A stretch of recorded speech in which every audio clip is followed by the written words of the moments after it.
અને હા, તમને બધાને ખબર છે, સંસ્કારધામ ગુરુકુલ ધ્રાંગધ્રાને આંગણે જનમંગલ મહોત્સવ આવી રહ્યો છે. અને આ જનમંગલ મહોત્સવમાં જે ભક્તો તન મન અને ધનથી સેવા કરી રહ્યા છે કે કરશે, અને સેવા કરનાર ભક્તોનો જે ગુણ ગ્રહણ કરશે, એ તમામ ભક્તોને અમે અમારી મૂર્તિના દિવ્ય સુખને પમાડીશું. જોજો પાછા, સેવા કરતા કરતા અમને ભૂલી ન જતા હો. અમારી મૂર્તિને સંભાળીને સેવા કરશો તો એમાં અમારો રાજીપો છે. તો હાલો હાલો, રાહ કોની જોઈ રહ્યા છો?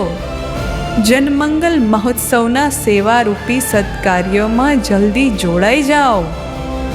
જય શ્રી સ્વામિનારાયણ.